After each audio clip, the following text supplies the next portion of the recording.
All right, here we go. I am Dr. Corey Howard. This is Live Beyond Well, and I am a internist, gastroenterologist, anti-aging functional regenerative medicine specialist, hormone specialist with additional training in metabolic nutritional medicine. I've been in practice for nearly 30 years in my integrative practice, and there's a lot of other things I've done too. I did an Ironman. I wrote a fiction novel, so if you read it, you could be the other person. And today, what we thought we'd do is have a little bit of fun. We have no idea how this is going to go. So I got this wise guy over here who's going to ask me some questions, Jamie, who is one of the producers on the show. And we're just going to kind of see what happens. So I have no idea what he's going to ask me, but I think I'm ready. Let's go. Starting off, I wanted to talk about morning routines. Morning routines have a lot of some people they overinvest into their morning routine, where their morning routine turns into 4 hours and it's a cold plunge, it's a sauna, it's a red light, it's this, it's that, it's all these different modalities. And then you have the other person who wakes up and maybe they don't do anything, or maybe they just start their day off with a lot of simple carbohydrates. So if you could look at the total scope of what would be, and this is obviously very specific for each person, but if there are some general things that you could advise people to make sure that they start their morning with, what would they be?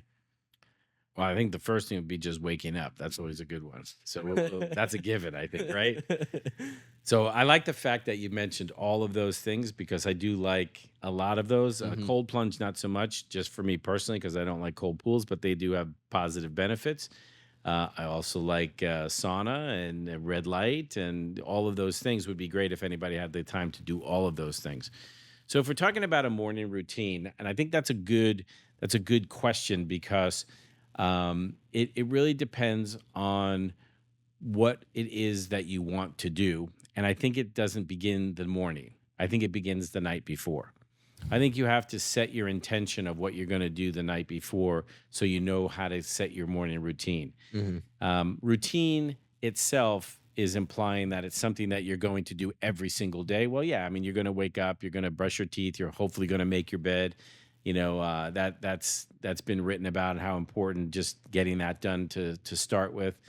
But then there's also that saying, you know, eat the frog, which is do the hardest thing first. But from a routine standpoint, let's just start with assuming that the hygiene basics are taken care of, because those we're not going to talk about right now, although I strongly advocate for them. I think the first thing is that you want to do is you want to start with a positive mindset. You want to start your day with a positive mindset, meaning that you want to start with some kind of positive thoughts. That's where my gratitude exercise comes in. The next thing you want to do is you want to do some type of exercise. I advocate personally exercising prior to eating, but some people like to eat a little bit before they exercise. That's a personal preference. It doesn't help you exercise better unless you're going out for endurance training. So that would be number two. Next would be probably flexibility. We didn't really talk about that in the fitness podcast, the importance of flexibility and flexibility training. So just some basic flexibility. This is all before you start your day.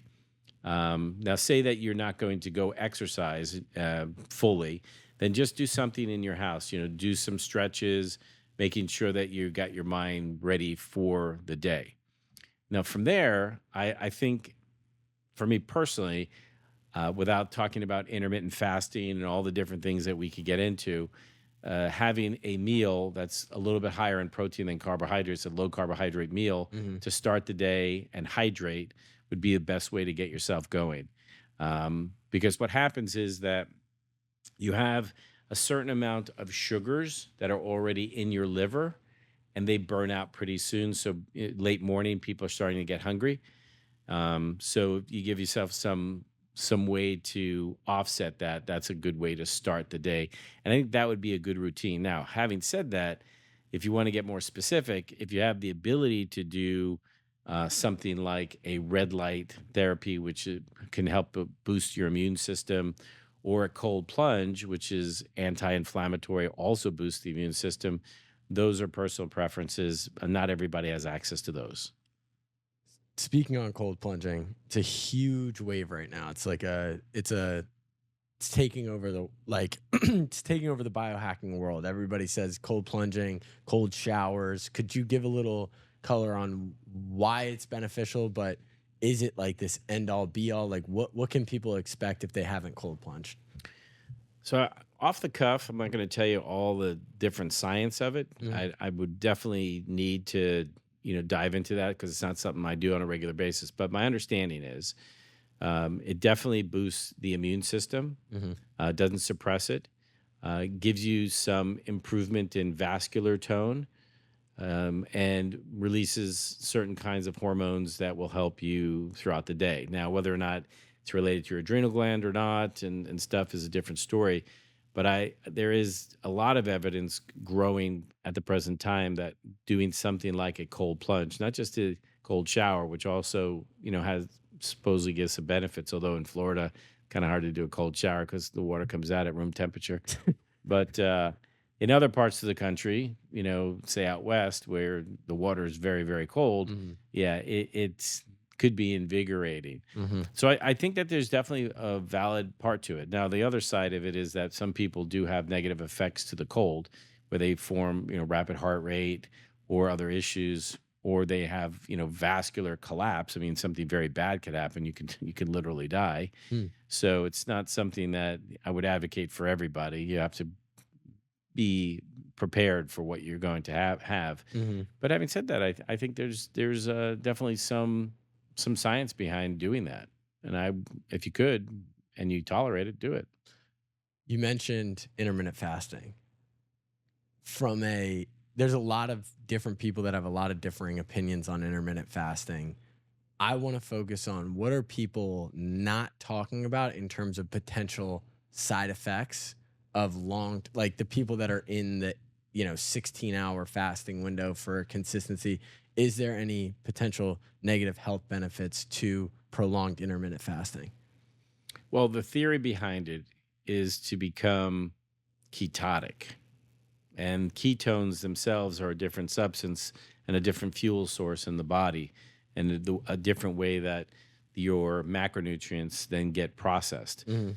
And so going back to some of the diets that were out there, um, whether it be the Atkins diet, which was kind of the first high protein, low carbohydrate diet, Mm, South Beach diet, those are older diets mhm, that people had. It turns out that there's science behind that. Intermittent fasting, first of all, a lot of times is done wrong because what happens is that people will consume the same number of calories just in a shorter period of time. That's not really the concept of it. The concept is to decrease total calories because total decrease in total calories is one of the things that has been associated with longevity potentially. That was studies done in primates.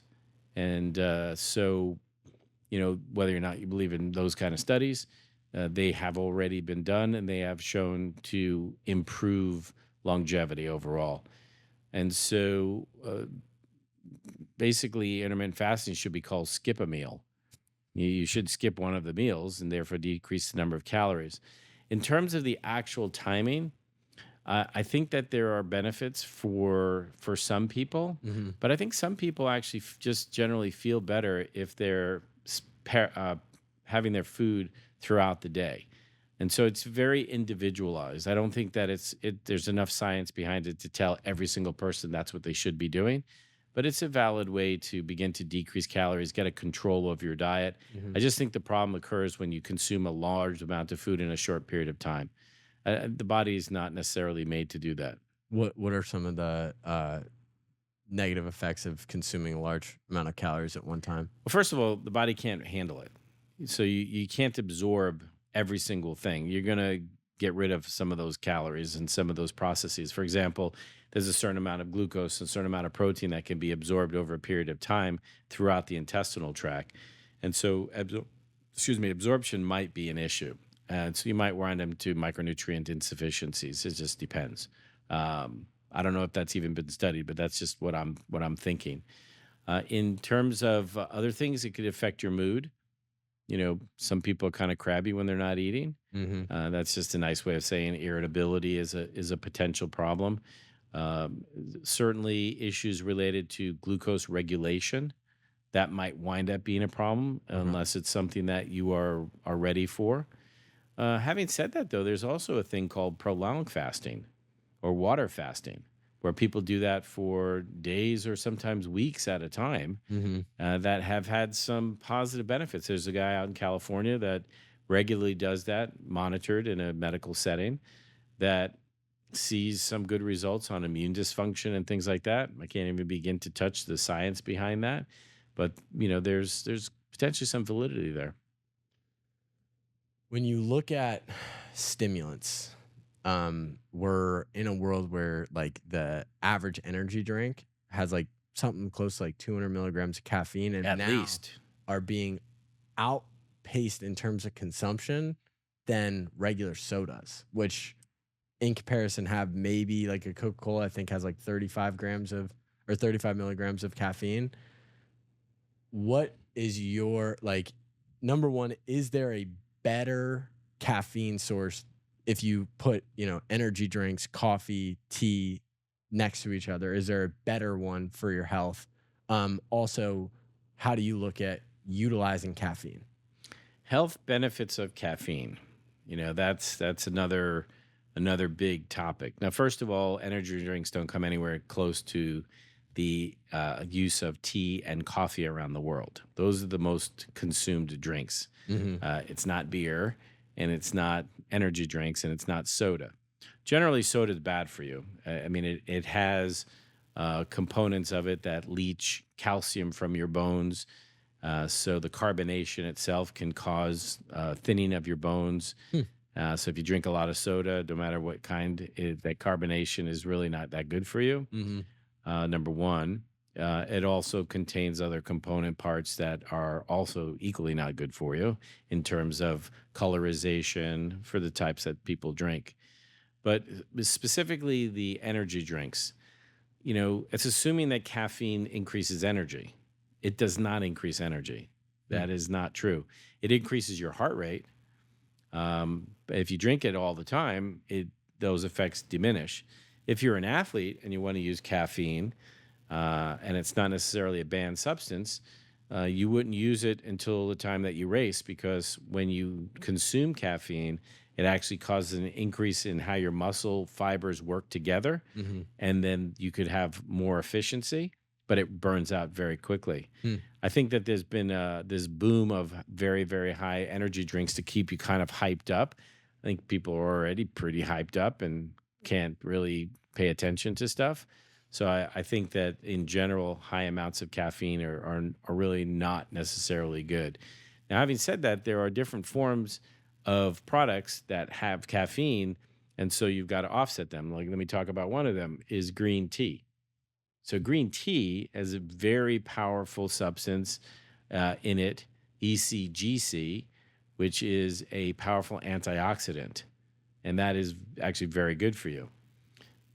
Caffeine from coffee, coffee, of course, changes the alkalinity or the acidity in the body, so that has positive or negative effects as well.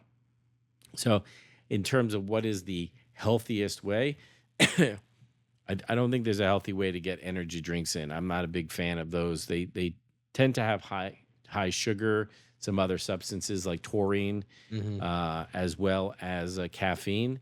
But they are used, and now they started to get sugar-free versions with different products. Sometimes stevia products. Hmm. Sometimes they are aspartame or some other artificial sweeteners, which aren't necessarily good for you either. I Mm. think you have to be careful Yeah. with using those kinds of drinks.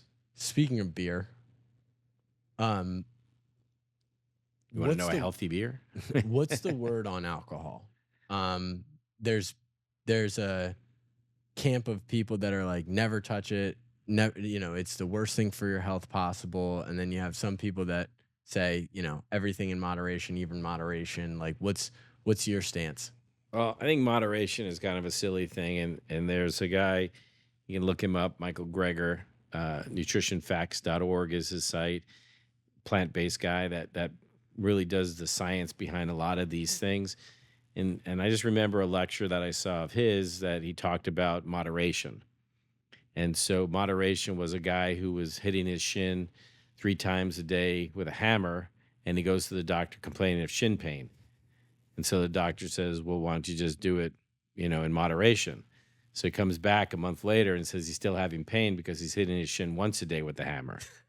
So the bottom line is moderation isn't necessarily a good thing when you're looking at different topics. And so I think that at the end of the day, in for what we're talking about, doing things a little bit doesn't mean that it's good for you, just in general. So take that for kind of what it's worth. Having a small amount of a bad thing over time is still something that's not good. Yeah. And I don't care if we're talking about caffeine, if we're talking about fried foods, or if we're talking about other products. You just have to be a bit more specific. So Interesting. Taking a step to mental health and mental fitness, like we talked about earlier, what were some points in your life where you had to retrain your brain to look at something that is hard and difficult, and going to med school and doing everything that you've done in the medical world is really difficult and really hard, and most people can't even get enough energy to want to do anything. So when you feel that way, where does it start? Where can you take that first step? Was that a bad question?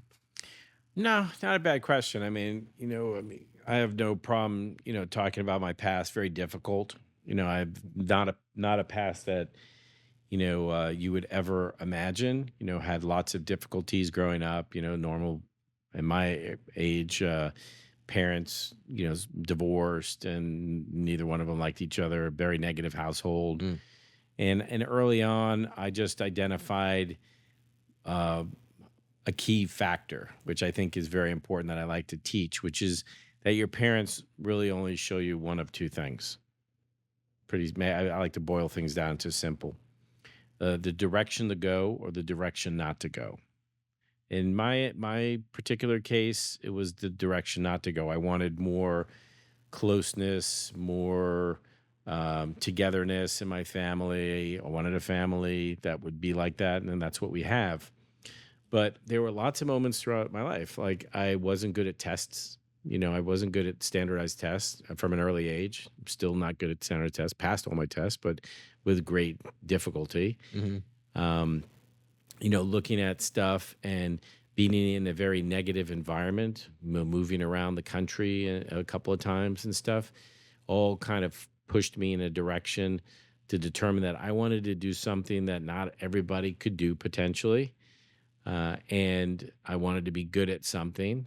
And if I wanted to work hard to do it, the problem was I had the same thing that most people have, is that as I was going through this process, I kept giving myself shit. Like, I'm not good enough. I wasn't good enough. I'm not good. We had this whole podcast about that. And it turns out that's a driving factor for a lot of successful people. Not that you weren't good enough. You're just not good enough for yourself. You just wanted to do more and more and more and more. And then it comes to a point where you have to understand when is enough. And I don't know if that point is ever really reached or you're able to manage that better. But, getting started was me going to college and shit, not really doing that great in my first semester, and then just getting 4.0s for the rest of the college, when I actually decided that I wanted to do something, but I had to make a decision to do it. What was the boiling point? So interestingly, I went to college. I was going to be a musician. At least I thought I was going to be a musician. And so I got there and I signed up for a bunch of classes, and this was pre-computer, people. And so I'm waiting online to go to the registrar, and I filled out the forms, but I had never gone to the classes to figure out how to do that properly. So it was a couple of hours in the Tampa heat, and finally get up to the front, and I give my form, and they go, well, you can't take these classes. This requires the band director's signature, and this requires a prerequisite, and this whatever. So I was like, all right, well, what's open? And they said biology and chemistry. So I said, all right, I'll take that. And so I did, and I got into the biology class, and I was like, this is pretty hard. And I just happened to meet this guy who was kind of like the way that I did things growing up, when I didn't have examples of things that I thought were right. I would find a friend or a friend's parent that was like that, and I would just kind of mimic that Mhm. until I was able to do it myself. So anyway, so I met this guy, and we would just start studying and stuff. First semester again wasn't the greatest, but after that, I kind of got into the habit of learning how to learn and Mm. realized how much I really loved learning, and it just kind of took off from there. So once you was it after that first semester that you realized that you wanted to be a doctor? Or when did that Yeah, happen? I mean, it was around that time. I changed where I changed my major and really started focusing on classes that were in the sciences and stuff, and took basically every science you could take.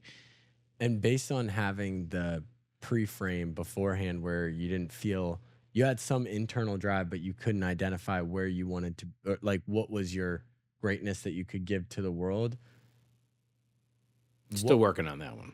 I mean, we'll see about that. We'll see about that. But more so, you know, a lot of people struggle with the fact that they don't feel like they're good at anything. And then hearing your story, taking that first step and not getting that immediate feedback of like, I'm good at this. How did you decide, okay, I'm not good at this, but I'm going to be? That's a really good question. I think what I did was I decided that that I would give myself the opportunity to show what I could do at 100%. Mm, So I said, okay, I'm not going to mess around. I'm going to really try. And if I failed, then I was going to fail fighting, right? And turns out I didn't. I realized that my capacity to learn was good. But listen, there are literally people in like the medical professions. They are able to memorize things and take tests. Doesn't mean they're good doctors, by the way. Some of them are, some of them aren't. Um, but there's a group of people in that middle ground that you can take exams and you can study, but you maybe not know everything. But the thing that I learned, and where I think I really learned that being a doctor was the right place for me, was not in college. hmm, It was in medical school, and it wasn't in the first 2 years. It was in my third year.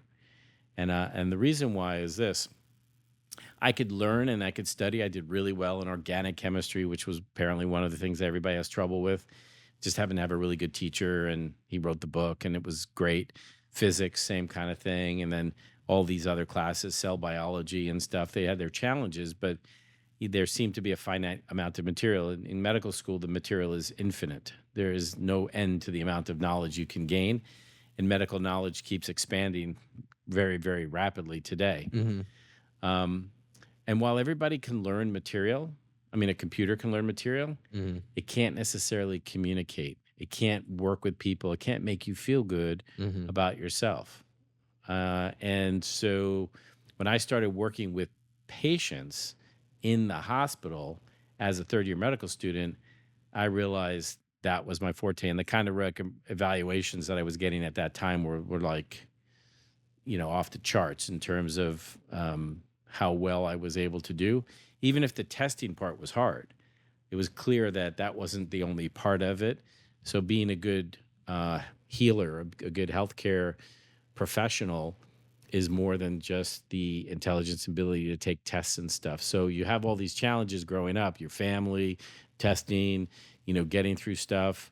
Hmm. Other things I did in high school, I played in a band, I was on the wrestling team, I played football, all that kind of stuff. But medical school and learning that and seeing and then working with patients. So like, for example, some of the stuff that I did wasn't taught to me.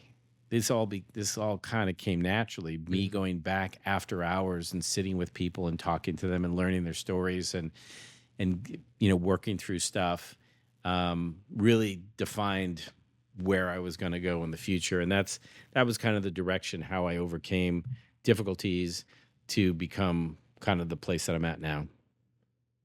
And what kept you driven during the book aspect of it? Was it just the will of I'm not like I'm going to, was it a competitive thing where you saw your classmates and you just needed to prove No, I that you think could I be think, there? the interesting thing is, like, first of all, attention deficit disorder wasn't a thing, right? Now Mm, everybody's got attention deficit disorder. I don't know. I think most doctors have some form of that in one way or another, because you're always thinking about so much stuff and mhm, how you do it. But, I think that I probably had some uh learning difficulties that I just identified myself and worked through them just mhm, naturally. And not perfect, but able to amass substantial amount of knowledge over time, and then practice helps, mhm, doing that. But I think everybody has difficulties. Yeah, it's not even being a doctor. It's whatever it is. I mean, maybe you're just out working at a fast food place or whatever. Just do whatever the best that you can do. A lot of times people just do the minimum these days. It's kind of like in the movie The Matrix, right? So that happens to be one of my favorite movies, because I think it's like a parody of life in general, mhm, where people just do stuff and they never know. They just go from day to day to day. They have their mini routines, mhm, but they don't really have anything aspirational next. mhm, Whereas people then get woken up and they're like, well, there's much more to do in the world and that I can possibly do. And maybe you can use it to leverage and then eventually help other people. mhm, And the kicker for me was the helping other people part. Um, I helped myself to a certain degree. I had plenty of help along the way, and friends and families and things like that. But then there was a point where, what can I give back? How can I do that? And I don't just mean volunteerism and stuff. I mean, how can I be the greater good, not just a part of the process, but doing something extra special. And that's where medicine really was a big deal for me. but not even just practicing medicine because that's not, you don't just practice medicine. I mean, prior to this, you had been on multiple boards all over the country, flying all over the country for multiple different things that you're taking on outside of just your practice. Why? What got you to the point where you said just practicing alone isn't enough? Well, I don't want to say it like it wasn't enough, because that makes it feel like I'm never full. Yeah. But I found that at least part of that was through organized medicine and a way to affect national healthcare policy. And after doing it for more than 30 years, I realized that the goals that I wanted really weren't accomplished. So therefore, wanted to start something different Hmm. to get a bigger message out. And I hope that over time we wound up talking about ways to really help people become better. Hmm.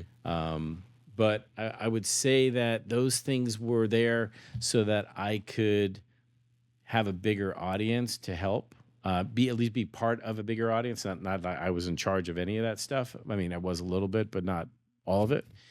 Sure. And there were times where you just work with others to towards a common goal, and that was enough. But healthcare is a very complicated area. It's a $4 trillion industry, and everybody wants a piece of the pie. Everybody thinks, oh, the doctors. Yeah, doctors make like something like 8% of the whole healthcare budget. It's almost nothing comparatively. It's government, it's regulatory parts, it's hospitals, it's nursing homes, it's um, there's a lot of parts to it that people don't realize, and the doctors have become a commodity to be Mm. bought and sold on the market. And that's what's happening in medicine today. And that's why I've completely excised myself from all insurance and everything, because private equity, large groups, companies are buying practices, and then everything becomes profit driven and not patient driven. And so care hasn't improved. So we spend way more than anybody else in the world in a healthcare, and we're ranked like 50th in overall health. So we've got some serious problems, and I'm looking for ways that we can fit that solution. So for me, just to kind of move it one step further. And yes, I've been on some other boards and stuff, but for me, I think that we can do a better job. I think that we could make a better system. I think we could focus on health and prevention rather than disease and illness. I think that we could make a change, but it's going to have to be at our own personal expense until everybody sees the importance of it. And so putting your shoes on in the morning and going out for exercise is going to be extremely important Hmm. for your own personal health. And my goal is to expose some of the problems that have happened, some of the internal government things that have occurred, and to let people know that they have to take control of their healthcare dollars because somebody else will take it for them. Mm. I think that's y- From the peanut gallery over here, we have. Work out and exercise so that way I can continue to do it into my later years once I get up and age. So the question is coming from a 17-year-old, just so we have some basis of where we're at. And the question really is, how can I work uh, on my fitness so that when I'm older, I can maintain it for as long as possible? And the answer to that question really is going to be for you to have consistency to do it every single day, to understand the principles of resiliency, to understand the positive nature of gratitude in the morning, to cultivate an attitude of helping others more than just yourself, but also doing a good job for yourself, and to making sure that you mix it up so that you have both, aerobic training, resistance training. Now, if you do that long enough, a lot of times people feel that they want to go to do endurance racing or excessive stuff. Not that you don't have to do that. But if you want to be fit for life, if you really want to be fit for life, just have a consistent routine of both, you know, aerobic type exercise, resistance type exercise, and mental type exercises, and throw in their flexibility. And those four components combined, if you do them on a regular basis, you have the greatest chance of improving your overall health. But you have to absolutely, absolutely have nutrition as a part of it. Mm. So the consistency in your life. So number one is define what you want. So if your definition is you want to be healthy and fit in your later years, then and what do you want to do to reverse engineer it till today is you start laying that foundation. Remember, we talked about foundation, is that without a strong foundation, every building will fall. So right now, the younger you are, the more mentally ready you can be to start preparing your meals, making sure you're not just shorting yourself on that, making sure you have the time for family and friends, cultivate friendships, making sure that you're exercising on a regular basis, both ways that I already talked about, and doing that on a regular basis will do more for you than almost anything else you could possibly do in your life. Is there a law of diminishing return for being too fit? The law of diminishing return, yes. I mean, for that, we would call that the overtraining syndrome. And overtraining could be detrimental. So if you're a woman, let's say a young woman who's overtraining, you lose your periods, you start to have such a low body fat that it affects you. It can alter your hormones. It can really be negative. It can also affect males in a similar kind of way, in terms of your lower testosterone levels, and because you're not replenishing. Overdoing it can lower your body fat percent to unhealthy amounts as Mhm. well. But yes, there is a balance, and everything is in some type of balance. Um, but if you build all these things into your life and you do it on a regular basis, if you're falling off one way or the other, either too much or too little, you have a way to balance yourself back to where you want to be if you consistently know where your goals are. And so just before we end, goals are important. So we have goals. And then if you want to set some goals, if you want to know that, a very simple way without doing the whole thing is write down the things that you want to do. We talked about, the evening before so you can be Mhm. motivated in the morning. This is at least once a year that you would actually set your goals, set your intentions, and write out exactly what you want to do, and then recheck in from time to time and give yourself the positive feedback to do it. And if you do that, you have the greatest chance of overall health and well-being, and living beyond well. So, Dr. Corey Howard, this is Live Beyond Well, and I wish you guys well too as well. And that's a lot of wells. That's all.